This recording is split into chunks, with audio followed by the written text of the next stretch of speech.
We will begin our calculus unit with an online flipped classroom lesson, which is not too bad because this is just a general overview of the idea behind calculus and where we're going to go with it.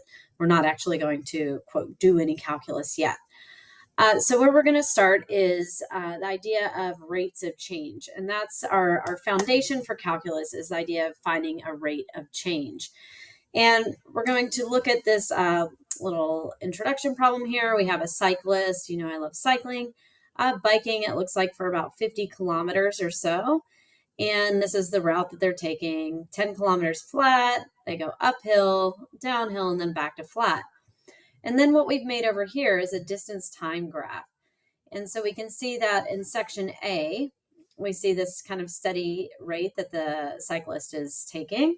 But then in section B, it's traveling less distance. You can see less distance in the same amount of time in that next half of an hour because it's going uphill. Section C, we're traveling a lot more distance in that next quarter of an hour, from 1 to 1.25 because they're going downhill. And then back to part D, looks like they're back on the flat, so it's kind of a steady rate, not so slow as section B and not so fast as section C.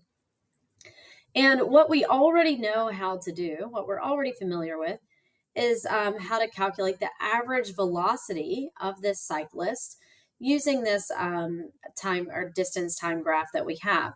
And to find average velocity or average rate of change, the average rate of change or average velocity. Hopefully, no, I knew this was going to happen. Okay. It wouldn't be right if it didn't. Okay, so let's go back here. There we go. All right, so we have average velocity is going to be total distance divided by total time. So we have average velocity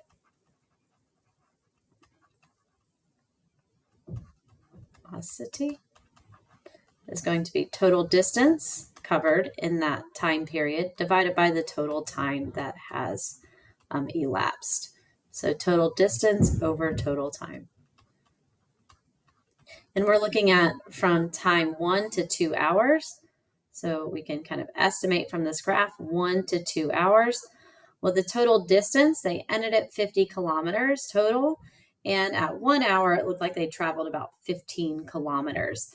So total distance would be 50 minus 15 kilometers. And then the total time is obviously from 1 to 2 hours. So we could just take 2 minus 1 hours, which is 1 hour total. And that gives us 35 kilometers in 1 hour. 35 kilometers in 1 hour. That's just a slope. That's the rate of change. It is simply the slope. Gives us the average velocity. And we write that in IB. They like writing 35 kilometers per hour, negative 1 exponent.